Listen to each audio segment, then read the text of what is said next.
who were involved in making it come to life. Join us as we go behind the door. Good evening, roomies, and welcome back to another episode of Behind the Door with the Grey Rooms podcast. I am your host, Brooks Bigley, and with me tonight is Aijalon Lawrence, the author of Season 4, Episode 1, entitled Team Spirit. How are you this evening, Aijalon? Hey, y'all. It's good. We got like 4 hours of daylight here. Oh my gosh, only 4 hours of daylight? Where are you at right now? It's Georgia, which is the craziest thing because it's super dark outside right now again. Because, I guess it was supposed to rain today, so... Oh, so you just had bad, overcast weather all day?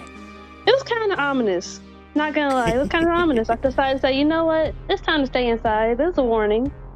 Oh, hell yeah. That's perfect for a horror story. Yeah, reading, writing, listening to all of that. Hell yeah. Okay. And absolutely, your story was another one of those fun blockbusters, and you had such a cool story on top of a story. I thought, just with like it being set, in the college scenery with all the people who love mascots and love sports and are all into that, and you're just like, yeah, you know what, I'm gonna fuck you up now and turn this into horror. So I really appreciated that new direction that you brought it in, and like. It wasn't a typical zombie story, but dressing them up in mascots, and that was some wicked shit. Where did you start with this whole thing? Where did it come from? Actually, it came from childhood trauma, like all good horror stories.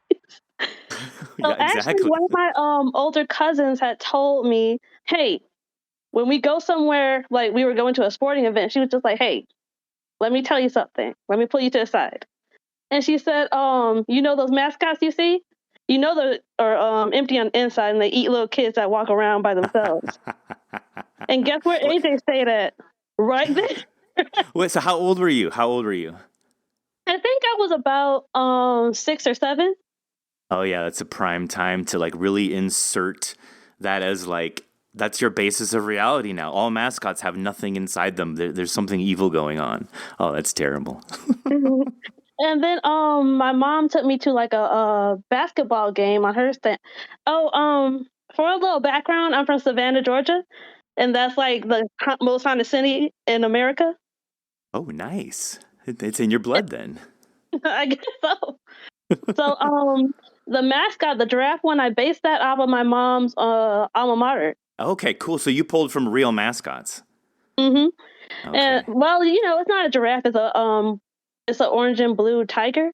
So for that one, I just decided to change it to a giraffe because giraffes are super creepy. And I was just like, what if their necks just didn't move up and down? What if they could turn them like different ways? Oh yeah, like a snake kind of. Yeah. Mm-hmm. And so she was like, I remember just seeing like the mascot just walking back and forth and back and forth. It wasn't like it was trying to hype up the crowd, like whoever was inside, I'm assuming, was just, I don't know. I just kept my eyes on them for so long. And then I saw them take off the head.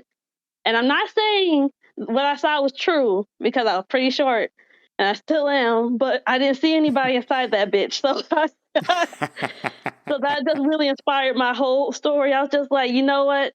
Something's not right. Interesting. Okay, so you sat down. You're like, I'm going to write a horror story. Did you write this for us, for the Grey Rooms, or you had already written this and you just decided to tweak it and send it to us, or how did that work? Yeah, and you know what? Honestly, this is my first time actually putting my name to like my writing ever. So like, I've always written horror stories and I've always done things like that, but usually I'll do it anonymous. But when I came across you guys, like, I think like it was our very first premiere. Because I'm like a big No Sleep listener too. And I remember they advertised you guys. I was just like, you know what? Because I was completely caught up on the season. And I was just like, let me just see if I can dabble a little bit. Just dabble a little bit. And I ended up like binging the whole season. Thank you. Yeah. We noticed the uptick in downloads when you started listening. So you said you come from No Sleep. You listen to No Sleep.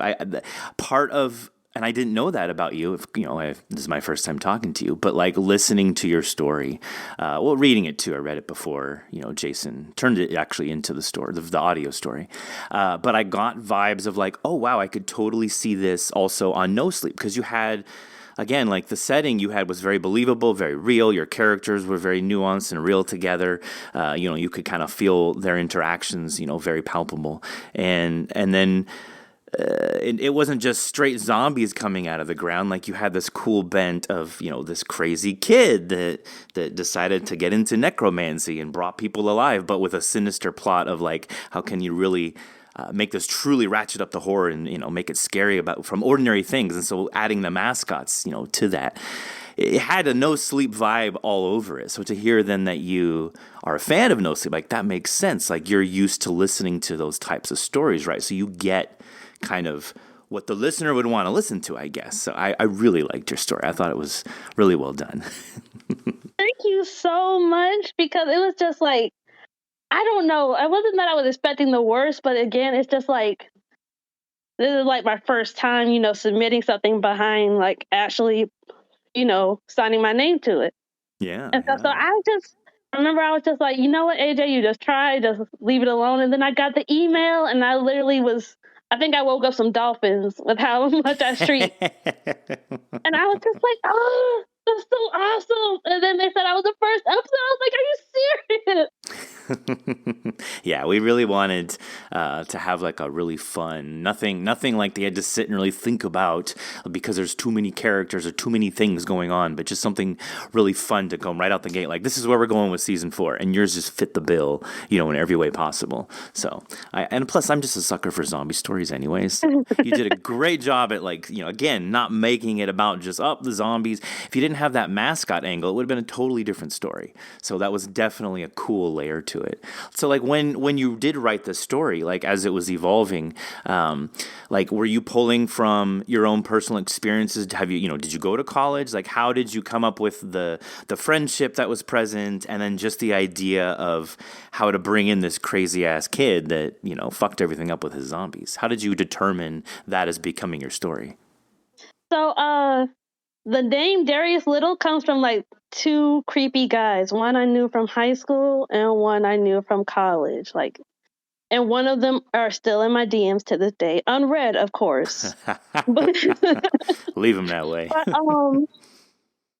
I don't know. It was just like, okay, was an IT major and stuff, and then of course our STEM department was really underfunded, and then it's like the college doesn't even exist anymore, but my student loans still do. Oh yeah, for many people. Like it got taken over. It used to be Armstrong State University, and now it's Georgia Southern, which really, really sucks. And you know what? I think we all spoke it into existence because we're just like, this college isn't going to last. It's totally going to go under. Ha ha ha. And it did. But now it's back again as like a newer, like they just kind of use the same buildings and the same campus to come back as a new school. So they said basically, unless the college itself burns down to the ground, your student loans are still there. That's so crazy how that can happen, right? Yeah, like the school no longer exists, so that debt, who do you owe the debt to? The school's gone. Why not just erase that debt? It's ridiculous. I'm sorry that you have to experience that. But it's just like, it's whatever. It really is. They're not getting a cent from me. I was going to say, we move on here.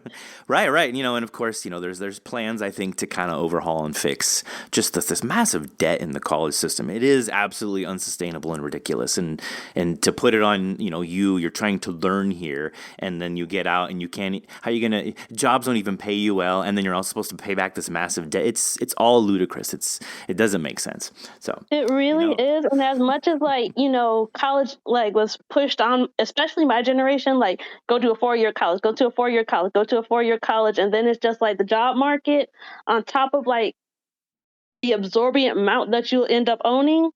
It really wasn't worth it. But college itself, it was surreal. Have you ever seen Community?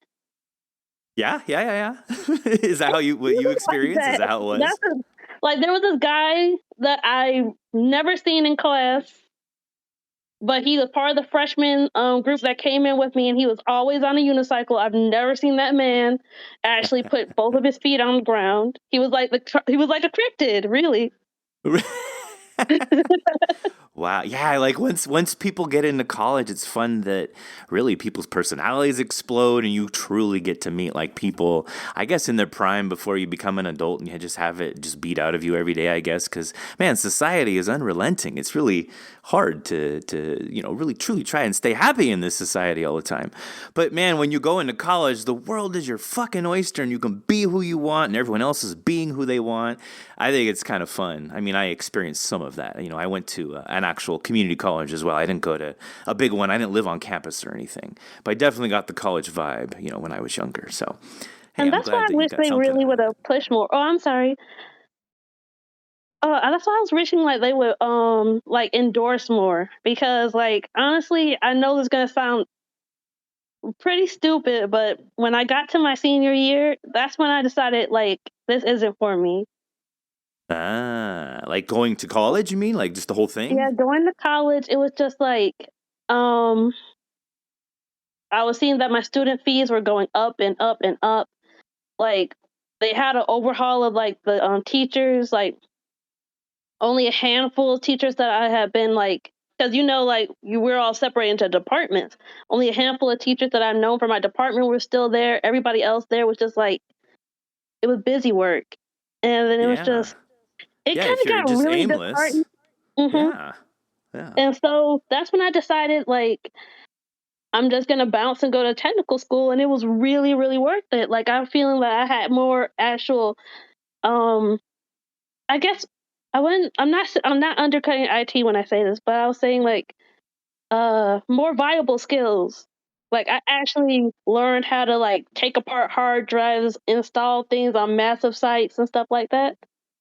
Well, And so yeah, I you're feel like targeting a specific career or learning a specific career or learning specific skills versus college. You go to go to college, right? And just get a college education. What the hell does that give you? I mean, I like what you're saying, how you realize this isn't working. I got to fix this real quick. And then you went and you fixed it. That's awesome. you. And then it's just again the thing is just being a black woman and being in the IT department. I was just it was being undermined all the time. I was just like, you still don't understand how to make your send a fax Uh-huh, uh-huh. or refill a printer. So you're going to tell me that I don't know what I'm doing. Okay, you got it.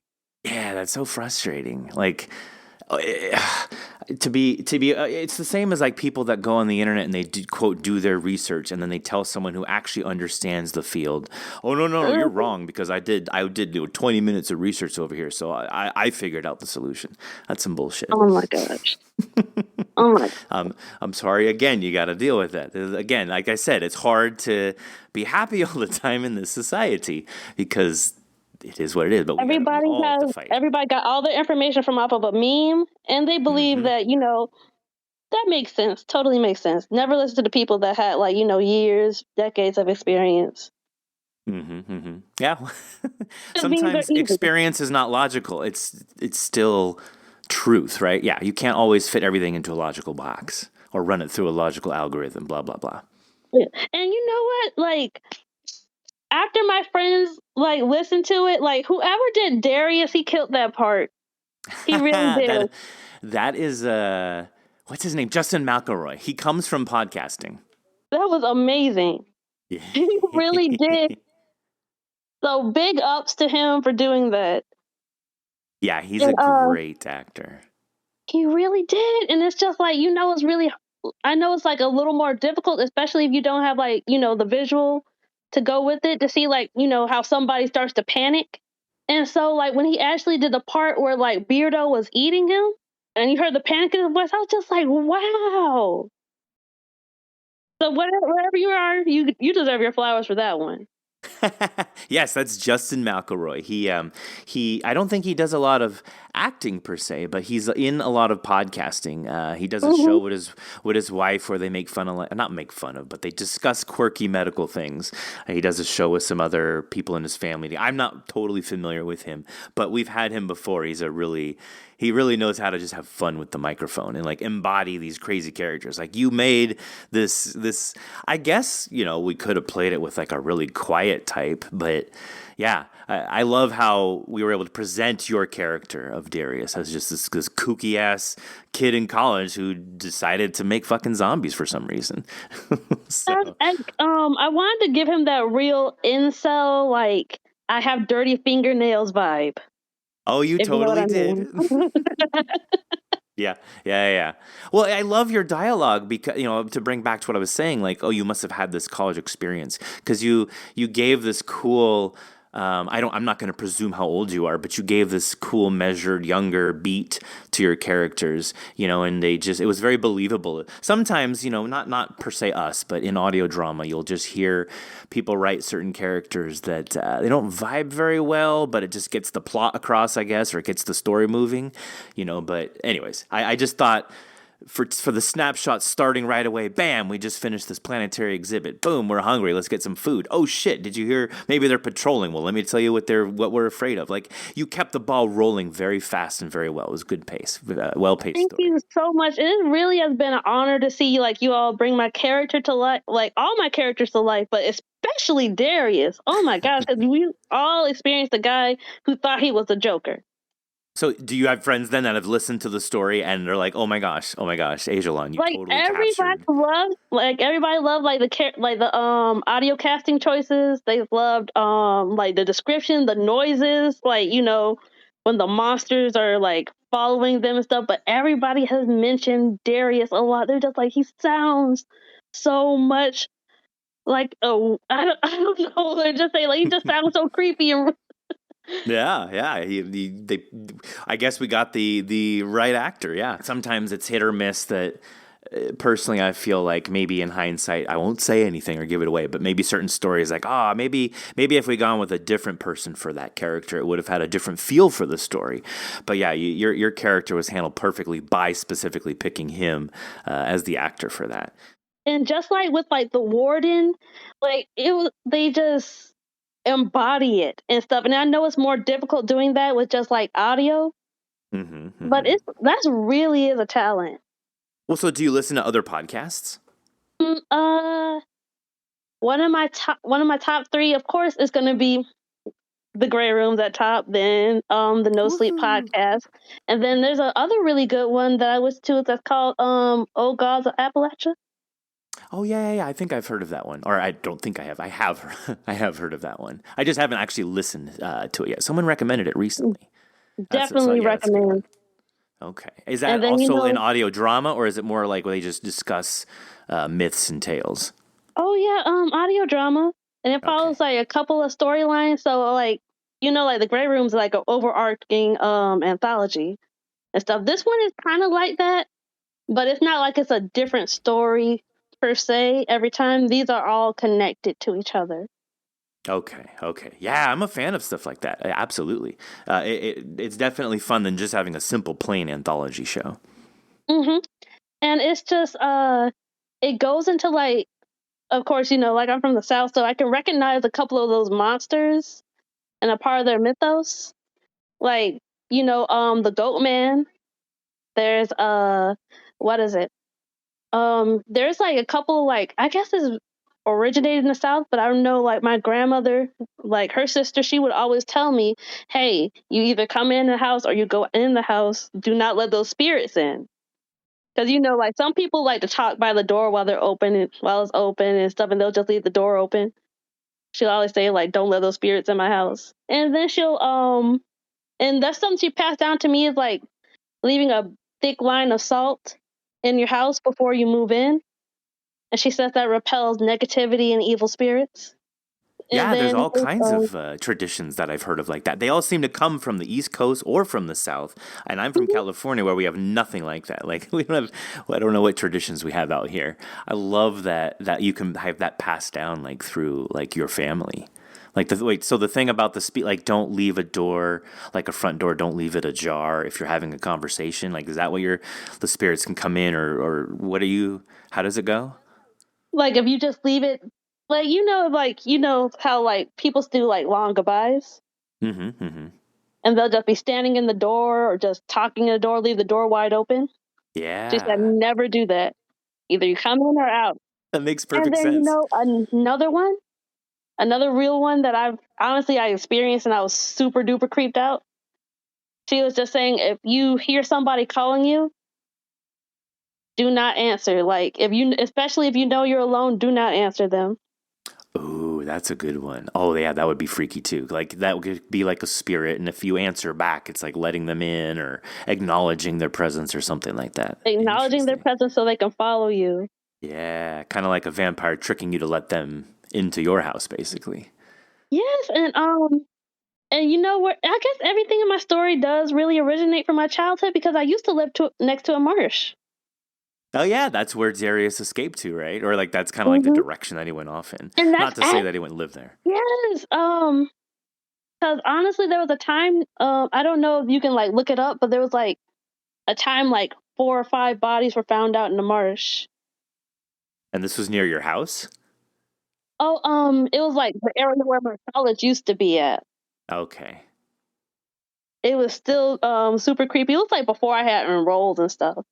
But they said they had just washed up. They believe it was an accident, like a boating accident, but they said it just took it took them so long to find them because their boat had washed up on shore first. Yeah, that And makes then sense. And the body stayed behind in the water. Oh, that's and they creepy. were So just this was saying at they the, were already being eaten. and you said this was at the college that you went to, or near the Hmm. college. Near the Yeah, there's college. I wonder why that college got shut down. A lot of bad things, a lot of bad juju around that It place. really is, and I sometimes I really wonder why I went because they had failed like their like was it the cafeteria failed its inspection about 4 or 5 times. Oh gosh, so the food was People terrible were then. Somebody had actually impersonated a custodian. It was working there for about a week unnoticed. What were It they cleaning? I don't know. Where did they get their supplies from? But I mean, you know what? It's not like they were doing anything bad per se, but it was Right, just they're just. just cleaning up. You know what? I Hey, applaud to them each his wherever own. you're at. I hope you're cleaning If, legally now. yeah, if that man got up or woman, if that person got up and just said, "I'm gonna go clean that college today," like, why would anyone stop them? That seems very noble. I would let that person continue. Really? So, That's what I refuse to believe. Those like 3.5 years were real. so you had a Like good, you had strange but good experiences. It sounds like you weren't. I don't get like this vibe per se, other than the debt. I don't get a vibe that you have too many negative memories from college there. no, not really. It was just Even your answer is just like, eh. really, really weird. Yeah, there you go. That really does And sum then it it up. was just I don't and then it's just like thinking back to it, there's just some really odd things happening because I remember there was like we had a 2-story staircase, right? And at the bottom, there was a sitting area, but we didn't have a basement, but there was a double door just sitting there. I've never seen anybody come in or out of it. And it looked like it was just locked because I had tried it one time before. That's where your And fake custodian got all of his supplies from. it's just that weird. one Like that one a week. door to nowhere. Yeah. Interesting. Just part of the building somehow that at some point they lost the meaning of what it was for. College cannot be real. What? Why? Because like I don't know, it's like the unicycle guy, somebody that impersonated the custodian, the doorway or the doorway to nowhere. Yeah. It's like, was this really worth $2,300? Only you will ever know.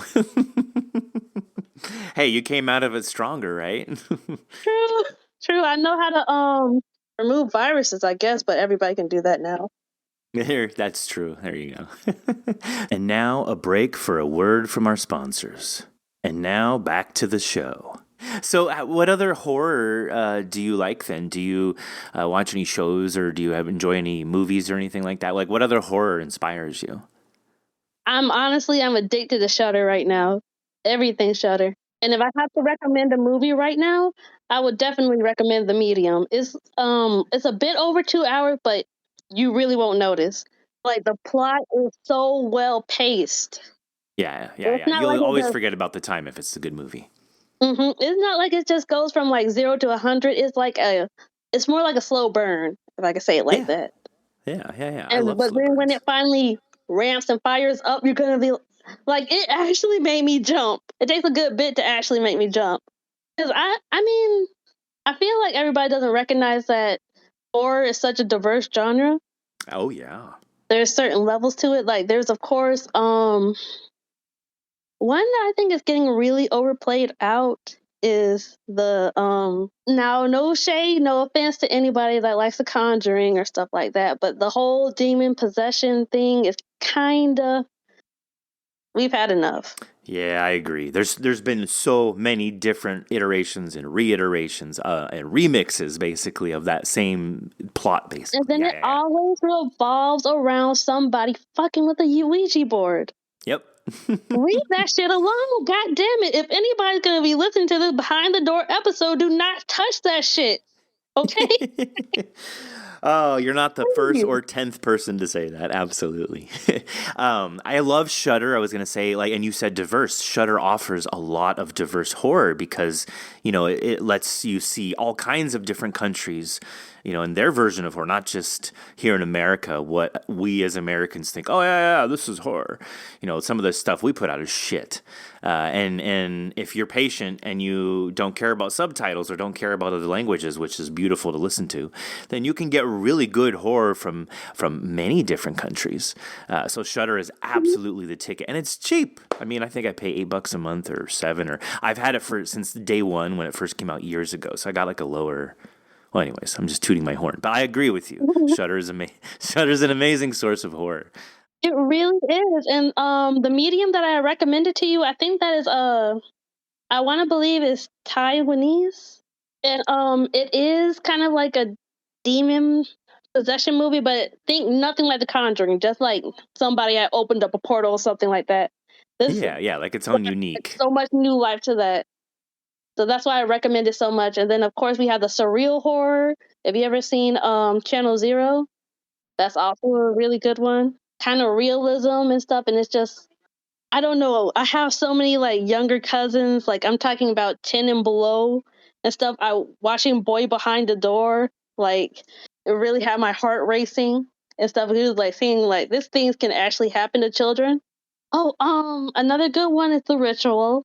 Also like a thoughtful horror, and actually like something I feel like we need more of, because have you ever thought about like how, I'll say like our parents' generations and stuff, like in the 80s, the 70s, they all have like these remarkable monsters. We already know like the big four. We know Freddy, Jason, Leatherface, and dang, was it only three?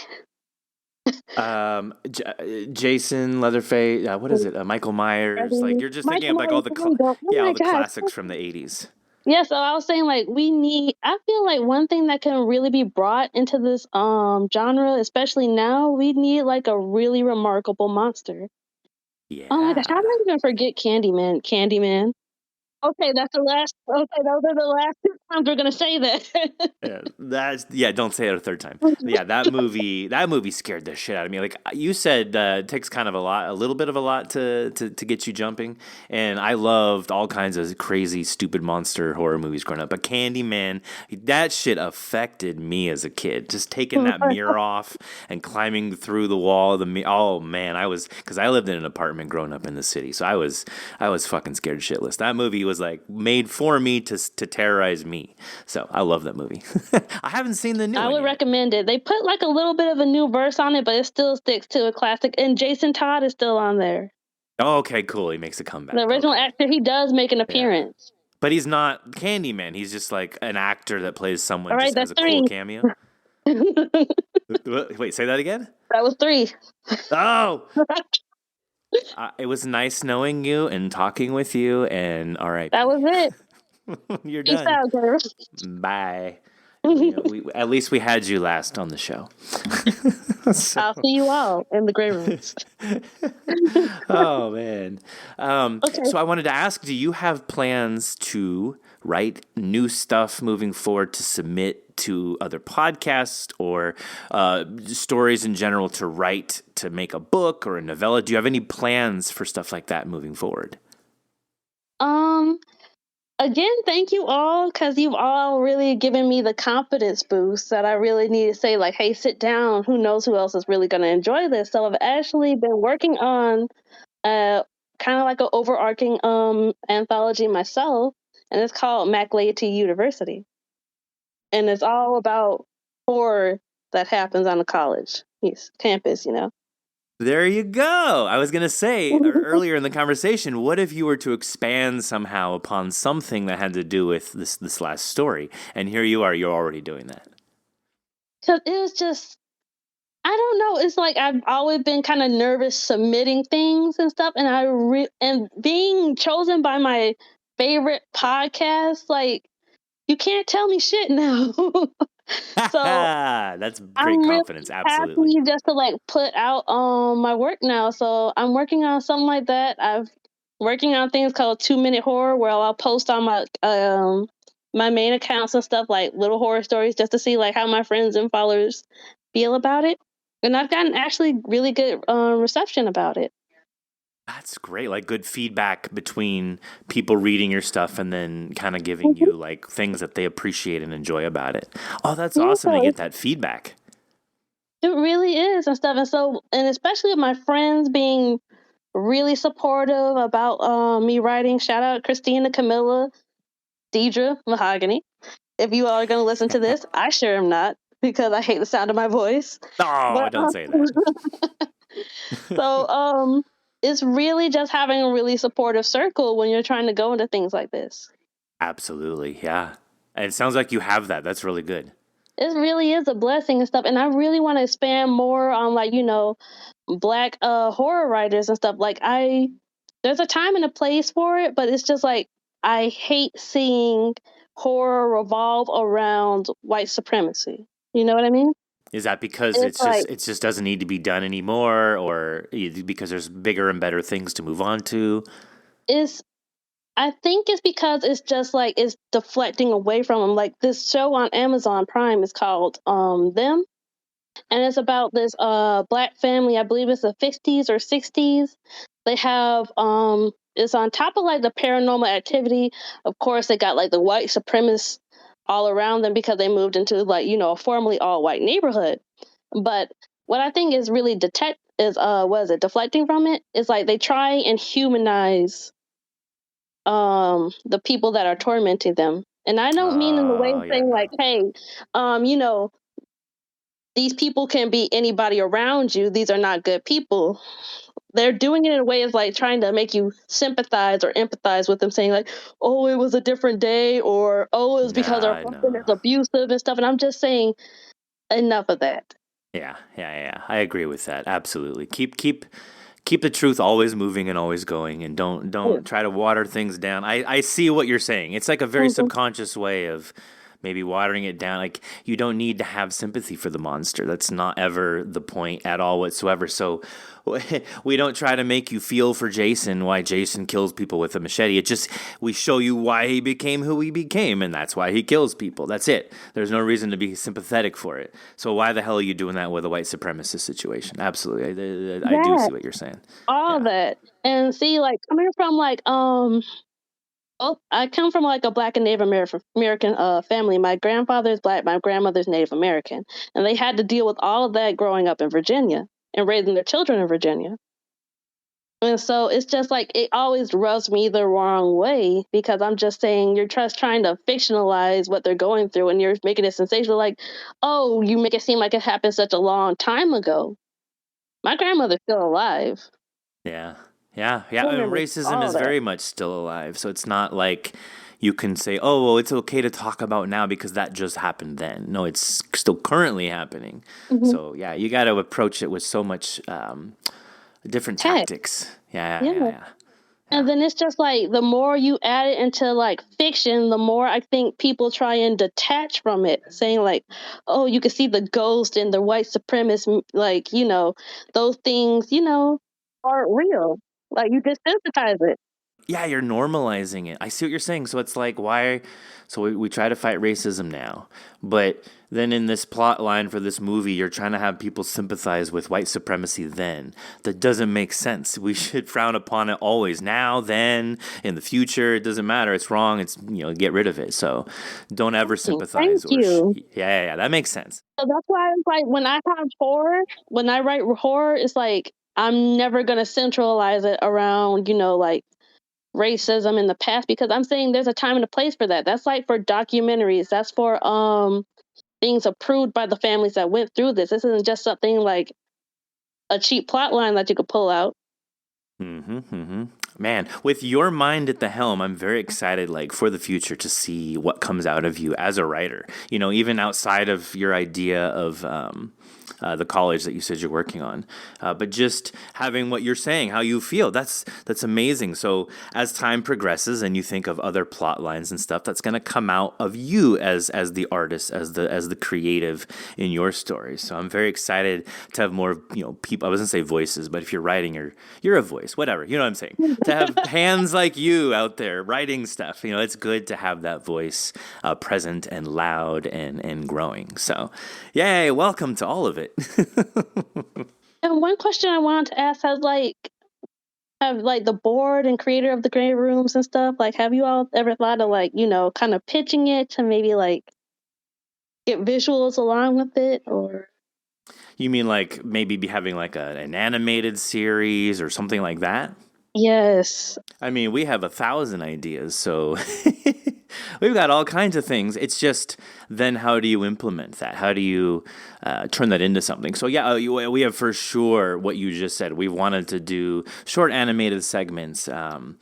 We've worked on some things. We've tried things. We have Hale Scherf is extremely talented at videography, and sometimes I feel like we don't showcase enough of what they do because the stuff that Hale is in charge of. We have other bigger ideas that Hale has worked on. We just we can't release stuff yet. I'm like trying to say stuff without saying anything here. But I yes, know, not give away everything, but it's just I can see this doing so animated horror. I feel like we need a lot more of that. Yeah, because you can explore more easily through that. Yeah. And it's like a time they had animated Tales of the Crypt.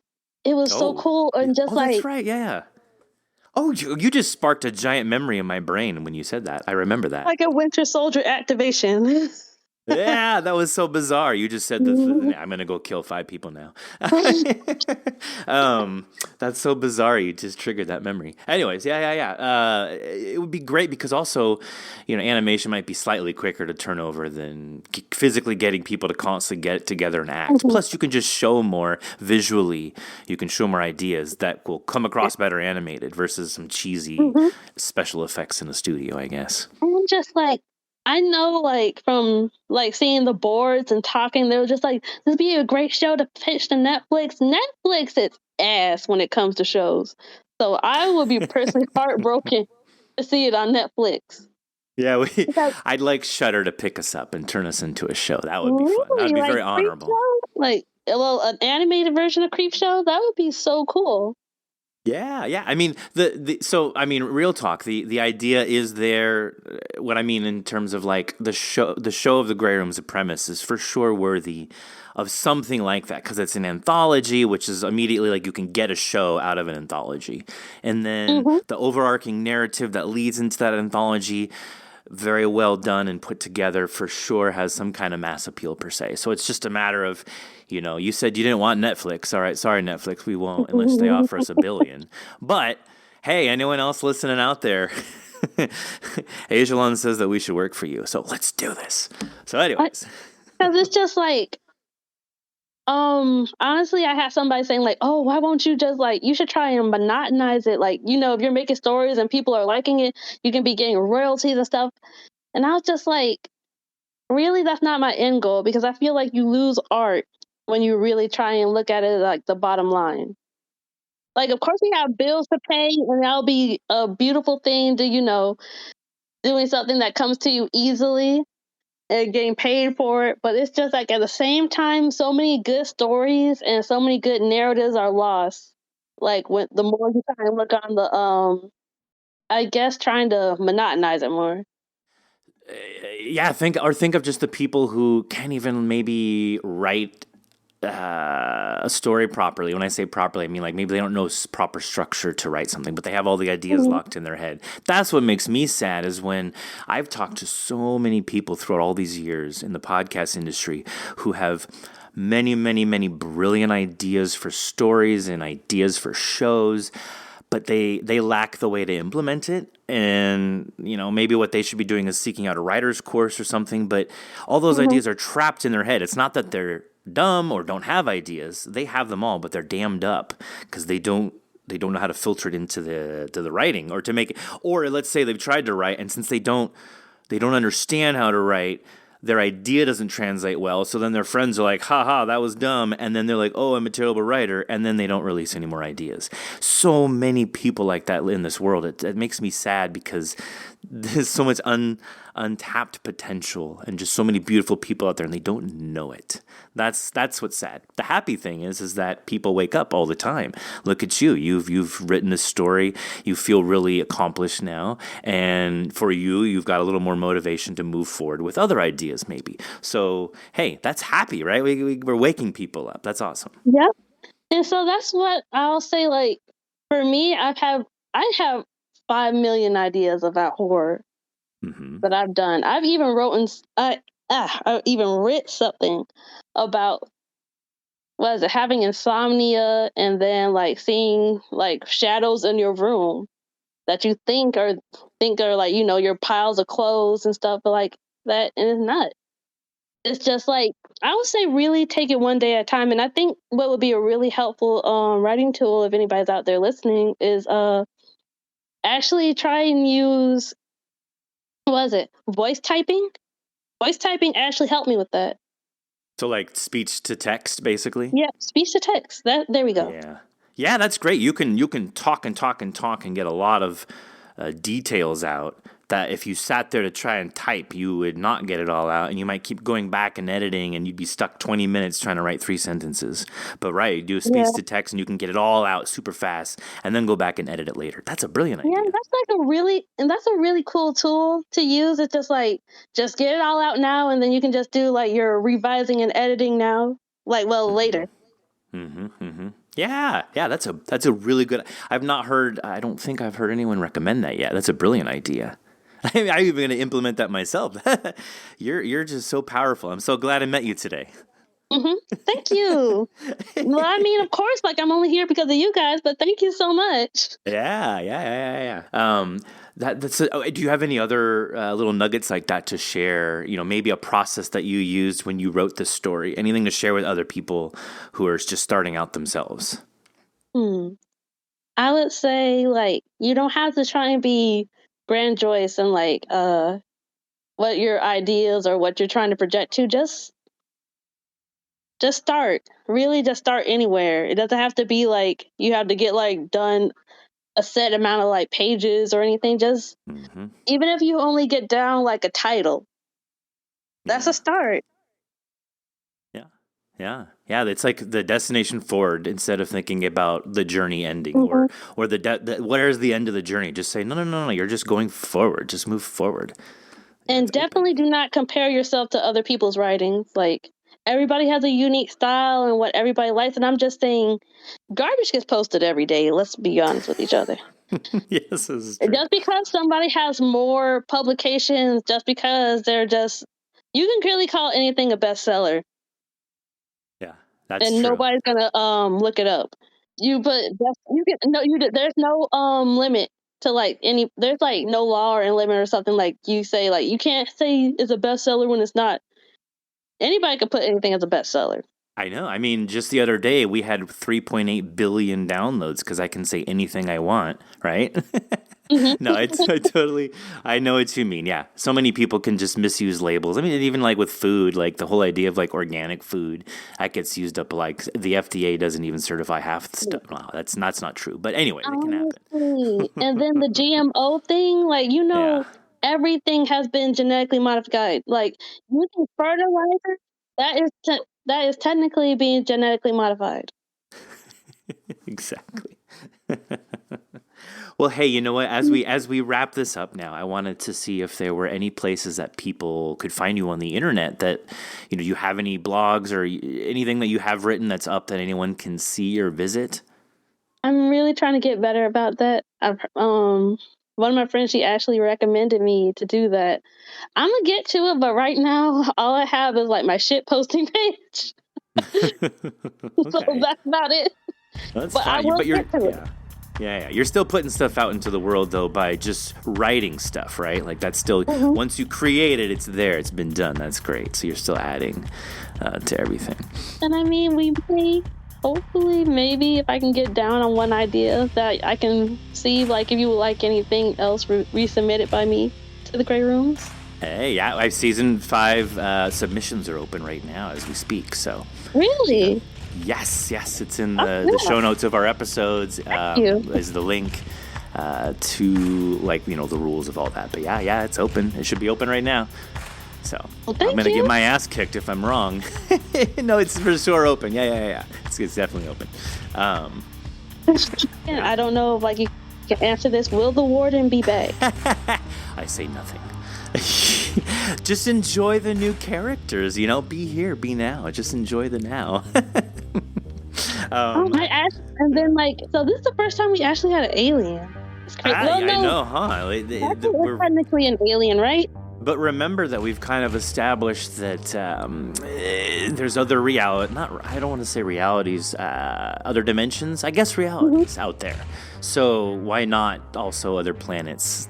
Somewhere else. I mean, if fairies can sit and have talks with demons, in the Grey Rooms, why can't an alien also be a part of that? Yeah. So, yeah. I was a little shocked too. The very first second, I was like, reading that script when we first got it in, like, whoa. Wait, is this? It's gonna be intense. I'm so ready to see it. Yeah. We got 3 people this time. Absolutely. I'm excited. You're excited.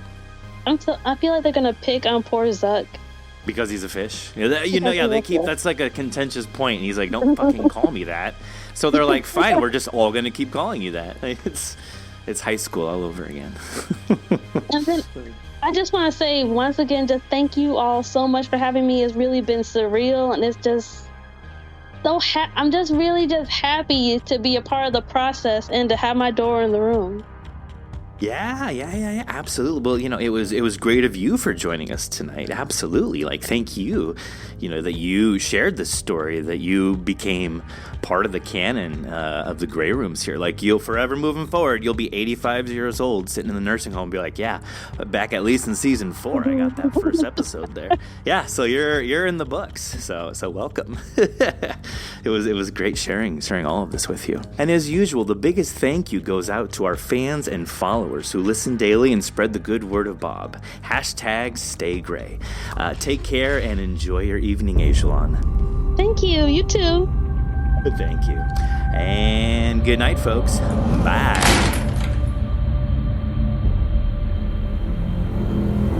Join us each week after every episode for another edition of Behind the Door.